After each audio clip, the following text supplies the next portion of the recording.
एक बार भगवान बुद्ध जेतवन विहार में रह रहे थे। भिक्षु चक्षुपाल भगवान से मिलने के लिए आए थे।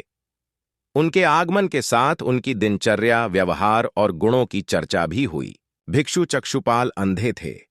एक दिन विहार के कुछ भिक्षुओं ने कुछ मरे हुए कीटडाहों को चक्षुपाल की कुटी के बाहर पाया और उन्होंने चक्षुपाल की निंदा करनी शुरू कर दी कि उन्होंने इन जीवित प्राणियों की हत्या की। भगवान बुद्ध ने निंदा कर रहे उन भिक्षुओं को बुलाया और पूछा कि क्या तुमने भिक्षु को कीड़े मारते हुए देखा है? उन्होंने उत्तर दिया, नहीं। इस पर भगवान बुद्ध ने उन साधकों से कहा कि जैसे तुमने उन्हें कीड़ों को मारते हुए नहीं देखा, वैसे ही चक्षुपाल ने भी उन्हें मरते हुए नहीं देखा और उन्होंने कीड़ों को जानबूझकर नहीं मारा है, इसलिए उनकी भर्त्सना करना उचित नहीं है। भिक्षुओं ने इसके बाद पूछा कि चक्षुपाल अंधे क्यों हैं? उन्होंने इस जन्म में अथवा पिछले जन्म में क्या पाप किए? भगवान बुद्ध ने चक्षुपाल के बारे में कहा कि वे पूर्व जन्म में एक चिकित्सक थे। एक अंधी स्त्री ने उनसे वादा किया था कि यदि वे उसकी आंखें ठीक कर देंगे तो वह और उसका परिवार उनके दास बन जाएंगे। स्त्री की आंखें ठीक हो गईं, पर उसने दासी बनने के भय से यह मानने से इनकार कर दिया। चिकित्सक को तो पता था कि उस स्त्री की आंखें ठीक हो गई हैं, वह झूठ बोल रही है। उसे सबक सिखाने के लिए या बदला लेने के लिए चक्षुपाल ने दूसरी दवा दी। उस दवा से महिला फिर अंधी हो गई। वह कितना ही रोई पीटी, लेकिन चक्षुपाल जरा भी नहीं पसीजा। इस पाप के फलस्वरूप अगले जन्म में चिकित्सक को अंधा बनना पड़ा था। एक बार भगवान बुद्ध अपने अनुयायियों के साथ किसी गांव में उपदेश देने जा रहे थे। उस गांव से पूर्व ही मार्ग में उन लोगों को जगह जगह बहुत सारे गड्ढे खुदे हुए मिले। बुद्ध के एक शिष्य ने उन गड्ढों को देखकर जिज्ञासा प्रकट की, आखिर इस तरह गड्ढे का खुदे होने का तात्पर्य क्या है? बुद्ध बोले, पानी की तलाश में किसी व्यक्ति ने इतने गड्ढे खोदे हैं। यदि वह धैर्यपूर्वक एक ही स्थान पर गड्ढे खोदता तो उसे पानी अवश्य मिल जाता, पर वह थोड़ी देर गड्ढा खोदता और पानी न मिलने पर दूसरा गड्ढा खोदना शुरू कर देता। व्यक्ति को परिश्रम करने के साथ धैर्य भी रखना चाहिए। एक बार भगवान बुद्ध भिक्षा के लिए एक किसान के यहां पहुंचे। तथागत को भिक्षा के लिए आया देखकर किसान उपेक्षा से बोला, श्रमण, मैं हल जोतता हूं और तब खाता हूं।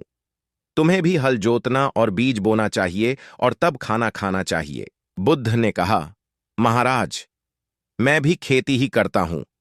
इस पर किसान को जिज्ञासा हुई और वह बोला, मैं न तो तुम्हारे पास हल देखता हूं, न बैल और न ही खेती का स्थल। तब आप कैसे कहते हैं कि आप भी खेती ही करते हो? आप कृपया अपनी खेती के संबंध में समझाइए। बुद्ध ने कहा, महाराज, मेरे पास श्रद्धा का बीज, तपस्या रूपी वर्षा और प्रजा रूपी जोत और हल है। पाप भीरुता का दंड है, विचार रूपी रस्सी है, स्मृति, और मैं वचन और कर्म में संयत रहता हूं। मैं अपनी इस खेती को बेकार घास से मुक्त रखता हूं और आनंद की फसल काट लेने तक प्रयत्नशील रहने वाला हूं। अप्रमाद मेरा बैल है, जो बाधाएं देखकर भी पीछे मुंह नहीं मोड़ता है। वह मुझे सीधा शांति धाम तक ले जाता है। इस प्रकार मैं अमृत की खेती करता हूं। भगवान बुद्ध का जब पाटलिपुत्र में शुभागमन हुआ तो हर व्यक्ति अपनी अपनी सांपत्तिक स्थिति के अनुसार उन्हें उपहार देने की योजना बनाने लगा। राजा बिंबिसार ने भी कीमती हीरे, मोती और रत्न उन्हें पेश किए। बुद्धदेव ने सबको एक हाथ से सहर्ष स्वीकार किया।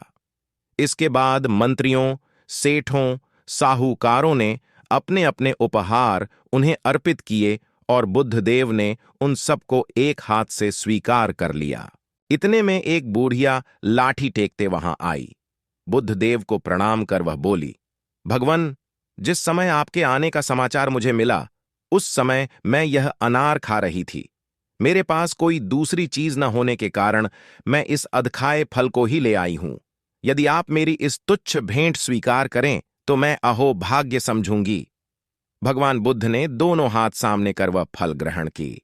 राजा बिंबिसार ने जब यह देखा तो उन्होंने बुद्धदेव से कहा, भगवन, क्षमा करें, एक प्रश्न पूछना चाहता हूं। हम सबने आपको कीमती और बद्धे बद्धे उपहार दिए, जिन्हें आपने एक हाथ से ग्रहण किया, लेकिन इस बुढ़िया द्वारा दिए गए छोटे एवं झूठे फल को आपने दोनों हाथों से ग्रहण किया। ऐसा क्यों? यह सुन बुद्धदेव मुस्कुराए और बोले, राजन, आप सबने अवश्य बहुमूल्य उपहार दिए हैं, किंतु यह सब आपकी संपत्ति का 10वां हिस्सा भी नहीं है। आपने यह दान दीनों और गरीबों की भलाई के लिए नहीं किया है, इसलिए आपका यह दान सात्विक दान की श्रेणी में नहीं आ सकता। इसके विपरीत इस बुढ़िया ने अपने मुंह का कौर ही मुझे दे डाला है। भले ही यह बुढ़िया निर्ध